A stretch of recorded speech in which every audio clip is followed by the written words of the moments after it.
பிரியாவை எனக்கு ரொம்ப பிடிச்சிருக்கு. ஆனா பிரியாவுக்கும் என்னை பிடிச்சிருக்கான்னு தெரியலையே. அதை எப்படி தெரிஞ்சுக்கிறது? நம்மளுக்கு பிடிச்சவங்க மித்த யார்கிட்டையும் பேசுறத விரும்ப மாட்டாங்க. அதத்தான் ஃபாலோ பண்ணணும். பிரியாவை இனிமே கண்டுக்க கூடாது. மித்தவகிட்ட நம்ம வழிய போய் பேசணும். பிரியாவோட ரியாக்ஷனை பாப்போம். பிரியா, என் மேல உனக்கு காதல் இருந்தா நான் மித்தவகிட்ட பேசுறது உனக்கு பிடிக்காது, கோவப்படுவ. பாப்போமா? பிரியா என்ன ரியாக்ஷன் பண்ண போறானே தெரியல. பிரியா பிரியா ஓ பிரியா, பிரியா பிரியா ஓ பிரியா.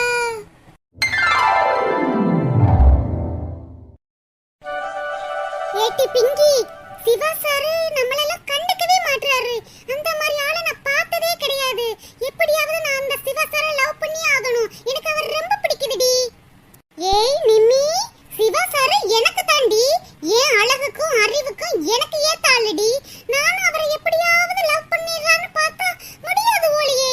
எப்பயும் போல சகஜமாவே பேசிக்கிட்டு இருக்காங்க. இந்த ஆபீஸ்ல எத்தனையோ ஆம்ஸா வேலை பார்க்கறாங்க. எனக்கு யாரையுமே பிடிக்க மாட்டேங்குது. சிவா சாரை தான் பிடிக்குது. ஆனா சிவா சார் நம்மள கண்டுக்கவே மாட்டாங்க. இங்க பாருடி பிரியா, அங்க ரெண்டு மேனா மினிக்கிகளும் சிவா சாரை பத்தி தான் பேசிக்கிட்டு இருக்காங்க. என்ன மது சொல்ற? ஆமா பிரியா, எப்படியாவது சிரிச்சு மயக்கி எப்படியாவது லவ் பண்ணிரலாம்னு நினைக்கிறாளுங்க. ஆனா சிவா சார் சிக்க மாட்டாரு. என்னடி மது, உலகத்துல இந்த சிவா சார் மட்டும் தான் அழகன் மாதிரி பேசிக்கிட்டு இருக்காங்க. பிரியா, நீ இப்பதானே வந்திருக்க, அதனால உனக்கு தெரியல. இதுக வேலைக்கு வந்த நாள்ல இருந்து சிவாக்கு ரூட் போட்டுக்கிட்டு இருக்குங்க. சிவா சார் கிட்ட அழகு, அறிவு, பொறுமை, நிறைய சொத்து பத்து எல்லாம் இருக்குல்ல. எப்படியாவது வளைச்சு போட்டுறலாம்னு பாக்குதுங்க. ஆனா சிவா சார் சிக்க மாட்டாரு. பிரியா, எனக்குமே சிவா சார் மேல ஒரு கண்ணுதான். மது, ஆமா பிரியா, இந்த ஆபீஸ்ல நிறைய பேர் சிவா சார் மேல ஒரு கண்ணாத்தான் இருக்காங்க. ஆனா சிவா சார் யாரையுமே கண்டுக்க மாட்டாரு. எல்லாரையும் ஃப்ரெண்ட்லியா தான் பழகுறாரு. அவர் மனசுல எந்த பொண்ணு இடம் பிடிச்சிருக்குன்னு தெரிய மாட்டேங்குதே. என்ன எல்லாரும் சிவா சார்னு சொல்லிக்கிட்டே இருக்காங்க. அடியே பிங்கி, இப்ப புதுசா ஆபீஸ்க்கு ஜாயின் பண்ணிருக்கால பிரியா, அவகிட்ட தான் சார் நிறைய பேசிக்கிட்டே இருக்காரு. முன்னாடி மாதிரி நம்மகிட்ட பேசுறதே இல்ல பாத்தியா? ஆமா நிம்மி, நானும் தான் பாத்துக்கிட்டே இருக்கேன். முன்னால என்கிட்ட பிங்கின்னு சொல்லி அவ்வளவு சிரிச்சு பேசுவாரு. இப்பெல்லாம் என்கிட்ட பேசவே மாட்டாரு. எல்லாம் அந்த குதிரவாள்னால தான். இந்த ஆபீஸ்ல இருந்து ஃபர்ஸ்ட் அந்த பிரியாவை துரத்தி விடணும். அப்புறம் நம்ம ரெண்டு பேருக்குமே சிவா சார் கிடைக்க மாட்டாரு பாத்துக்க. நேத்து வந்தவ கொத்திக்கிட்டு போயிருவா. ஆமா நிம்மி, நீ சொல்றதும் சரிதான். நம்ம காத்திருந்து ஏமாளியாக கூடாது. நேத்து வந்தவ கொத்திக்கிட்டு போக விடக்கூடாது. ஒண்ணு உனக்கு கிடைக்கணும், இல்ல எனக்கு கிடைக்கணும் சிவா சார். ஆமா பிங்கி, இந்த ஆபீஸ்ல எல்லாத்துமே சிவா சார் மேல ஒரு கண்ணு. பிரியா, இந்த ஆபீஸ்ல எத்தனை பேர் வேலை பார்த்தாலும் என் கண்ணுக்கு நீ தான் அழகா தெரியுற. இவ்வளவு பொண்ணுங்க வேலை பார்க்கறாங்க, இருந்தாலும் நான் உன்னையேதான் பாத்துக்கிட்டு இருக்கேன். ஆனா நீ மட்டும் என்னை பார்க்கவே மாட்டிய பிரியா. பிரியா, சிவா சார் வராங்க பிரியா. வராங்களா? வரட்டும். பிரியா, உன்னை எப்படி வெறுப்பேத்துறேன்னு பாரு. என்னடி பிரியா, நம்ம கேண்டீன்ல இருந்து காபி சாப்பிட்டுக்கிட்டு இருக்கோம். ஆனா சார் நம்மள கண்டுக்காம போறாங்க.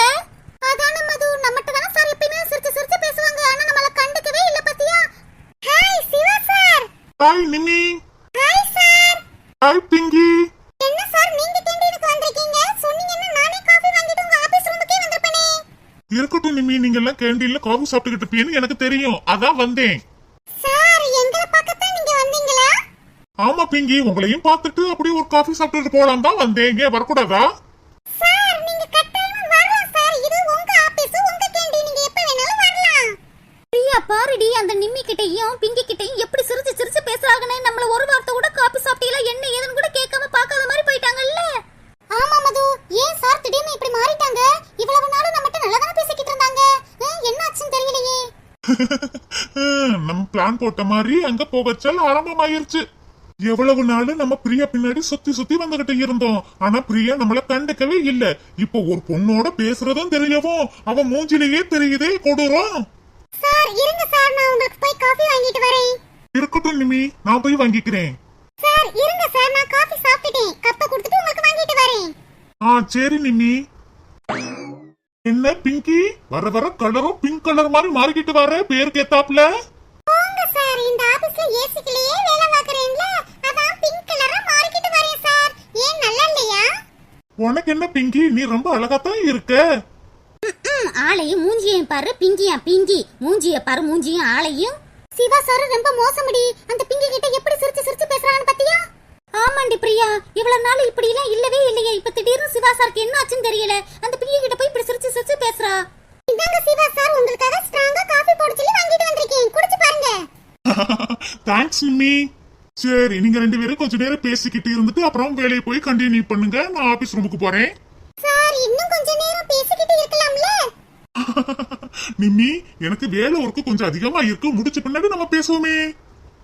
Okay sir, okay sir. Bye. Bye sir. பாருடி பிரியா, நம்ம நின்றத பார்க்காமயே சார் போயிட்டாங்க. நிம்மி, பாத்தியா நிம்மி, சாரா வழிய வந்து நம்மட்ட பேசுறாங்க. ஆமா பிங்கி, இப்பதான் சத்த நேரத்துக்கு முன்னாடி பேசிக்கிட்டு இருந்தோம். கடவுளுக்கு கேட்டுச்சு போல இருக்கு. அதான் கடவுளே சிவா சாரா அனுப்பி விட்டுருக்காங்க. ஆமா நிம்மி, அங்க பாரு, மதுவும் பிரியாவும் அங்க நிக்கிறாங்க. ஆனா சிவா சார் அவங்கள கண்டுக்கவே இல்ல. நம்மட்ட தான் வந்து பேசிட்டு அப்படியே போயிட்டாங்க. ஆமா பிங்கி, சிவா சாருக்கு